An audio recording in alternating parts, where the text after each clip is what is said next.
I was thinking about the last episode about libraries, and I realised I wanted to talk about it a little bit more.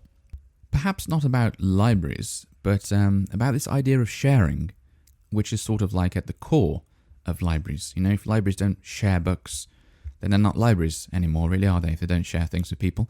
So I'm going to have to tell you about the olden days now, because I'm getting old a bit. And when I was growing up, when I was much younger than I am now, you could buy music on tapes, cassette tapes, and you could buy music on CDs. I think when I was really young, tapes were the most popular way to buy music, just because they were cheaper than CDs. CDs were like, well, everyone knew they were better quality than tapes. Tapes didn't really sound that good at all. My memory of tapes is not a very good one. Well, to be perfectly honest, I think tapes can sound very good, but you need very expensive equipment for them to sound good. Whereas I think CDs, they could sound better than tapes, even on cheaper equipment. So like everyone's, memory of tapes is they were awful, but probably they weren't that bad. But you had to have a lot of money to know that. I didn't. I always had like these really cheap tape players, and yes, they did sound awful. But anyway, you could buy tapes and you could buy CDs, and you would get these things. What did we call them? Did we call them hi-fi centers? And then at some point you'd get MIDI centers. So originally, I think you had hi-fi centers, and it was like a music center.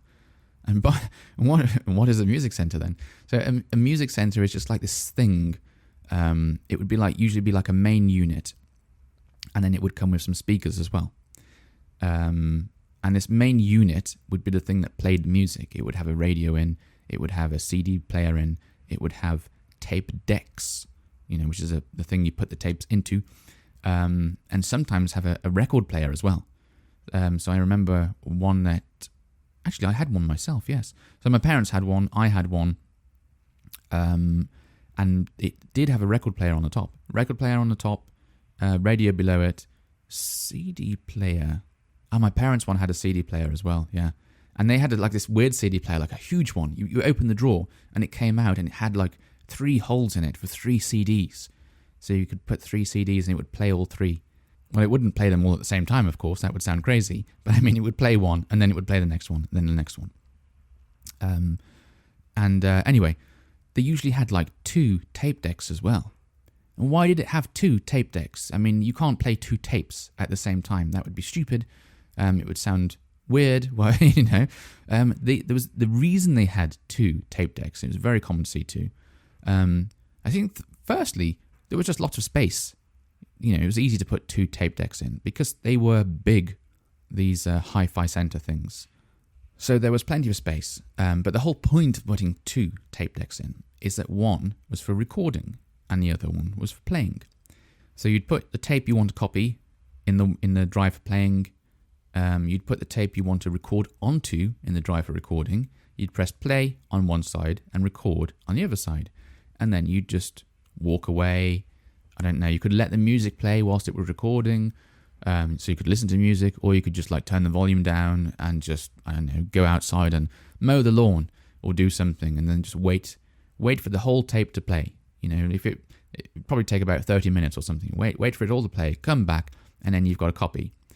The copy wasn't great, to be honest. So the original tape probably didn't sound great. The copy sounded a bit worse. But anyway, it was incredibly simple. Everyone could make a copy of a tape. So you could go into a shop, you could buy the latest album of your favourite band, you could take it home, and you could make a copy that was slightly worse, or maybe much worse if you had some really bad equipment, if you had a really low quality like hi-fi center, and then you could give that to a friend. And as far as I know, I don't think it was illegal. It might have been illegal, but it was sort of that kind of illegal that no one actually cared about and that you'd never be caught for, No one would ever find out about it. Your friend is very unlikely to go to a police station and say, excuse me, officer, excuse me, Mr. Policeman, my very good friend has just given me 10 copies of of some music albums, and I would like to report his behavior. I don't think that would ever happen. I don't think, even if you did report it to the police back then, I really don't think they'd care, because it's just so low scale. It's not like, it would be different if it was like, I want to report my friend who is selling these copies. They've set up a stall on a market somewhere, and they're just selling these copies of artists' albums for half price or something, their own copies that they've made. Then yes, the police will definitely come and pay you a visit, and you will get in trouble for it. But just copying things for friends was never a problem. I'm not 100% sure if it was illegal. It might have been. But like I say, it was one of those illegal things that everyone did and no one even thought about. It's like, it was so common that I should imagine most people were doing, were copying things and not even thinking about, is this illegal or not? It was just something we all did. So you could copy one tape to another tape. You could copy a CD to a tape. And you could copy big tapes as well, so videotapes. You could copy a film onto like a spare tape. If you had two VCRs, these video recorder things, then yeah, you could copy two. Although it was a bit more difficult to copy tapes, because tapes had this thing called copy protection on, and that was supposed to stop you from copying the tapes. For the videotapes. For some reason, music tapes didn't have copy protection at all. And CDs, I don't think did, or I don't remember them having copy protection. So at some point, when people started to get technology to be able to make their own CDs, then people could copy CDs as well. And that's when things really started to change, because the music companies and all the other companies I don't think they were so bothered about people making these copies that were sort of like a bit worse. The quality was a bit worse than the originals, and then just giving them to friends. I don't think they really cared that much about that. It probably even helps things, doesn't it? Imagine if your friend says like, oh, there's this new artist, you should listen to them, they're amazing. But you've got to go out and buy a CD to listen to them, or buy a tape or whatever to listen to them. And they say, well, hang on a minute, I'll just give you a tape for free. And so you take that tape back home, and you listen to it, and you think, wow, actually, I really like this artist. And then you've become a fan of the artist. And then maybe when they release their next album, you go out and buy it. So yeah, I think they understood that actually people just being able to share things amongst themselves, amongst friends, amongst family, could even help them. But when it came to CDs, it was a bit different, because when you copied a CD, you made a perfect copy of the CD. I mean, it didn't have the nice album, the nice booklet, and it didn't have the nice print on the disc, but like the data on it was identical. And companies really didn't like that. And then when DVDs came out, DVDs had I think they had some copy protection in, but it was copy protection that was very easy to break. So it's very easy, and still is very easy now, to copy a DVD to your computer and keep a copy of it there. Or you can copy a CD to your computer and keep it in like digital format, like MP3 or FLAC, and keep a copy of it on your computer. And by the way, I don't believe there's anything illegal. I mean, keep making a backup of something. I don't think there's anything illegal at all. Maybe it depends what country you're in. But at least in the UK, you can make a backup of things. So if you own an album, if you own some kind of video or something, you can copy that onto your computer, keep it as a backup, or copy it onto another disc or another tape or something, and keep it as a backup. If it's just for you, there's no problem with doing that. But the companies, these big music labels and film companies or publishers or whatever, they don't want you to be able to make easy copies of things, even if you're just making them for yourself.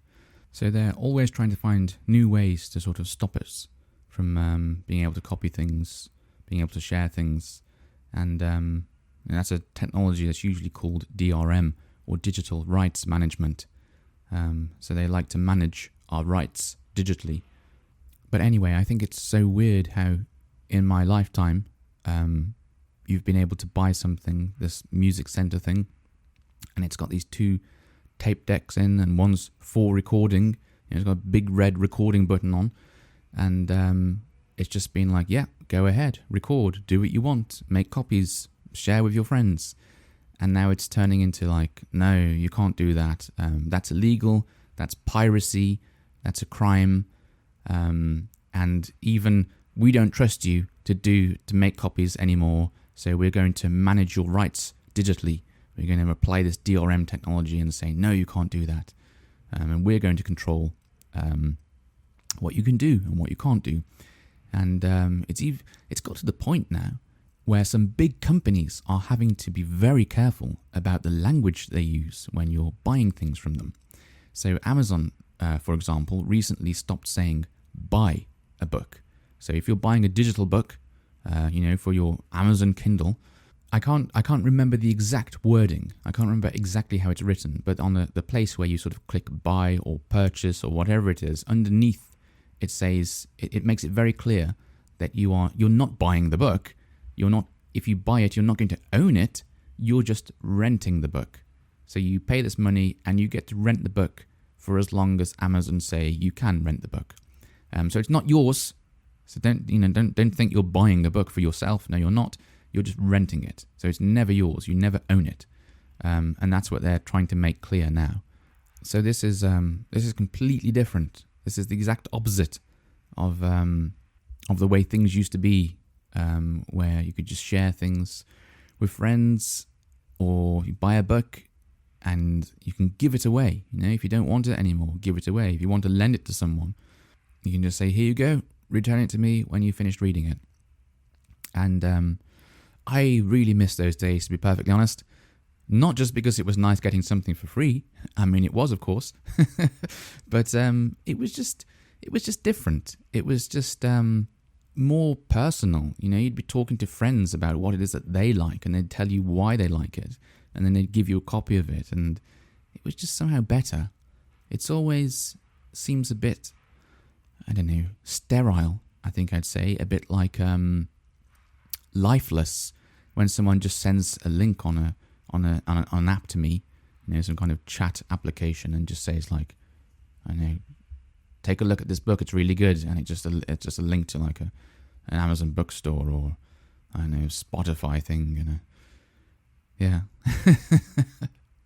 I never feel quite the same about it. Don't really feel like quite as enthusiastic about it as actually like someone handing something to me. I'm looking at it and we're having like a real conversation about it. But yeah, we're moving into this time, this era, where it's not even going to be possible to do that anymore, because everything's becoming digital, and those rights, our rights, are being managed, but not by ourselves. They're being managed by these companies who tell us what we can and can't do, and when we can do those things, and for how long we can do those things.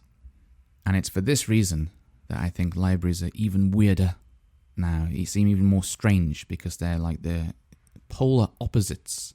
They're completely the opposite thing. It's like there's all these companies saying, no, you can't share your books, no, you can't share your films, no, you can't share your videos, and you can't even buy them anymore. You can just rent them from us, and we'll control them, thank you very much. And then you've got this library that's just saying like, share it all, share it with everyone, share it for free. So yeah, it's quite an interesting opposite, I think. Anyway, I do hope you've enjoyed this episode. It's been a little bit longer than usual, but I hope it's been interesting enough for you, and of course useful for practicing your listening skills. Okay, until next time, bye-bye.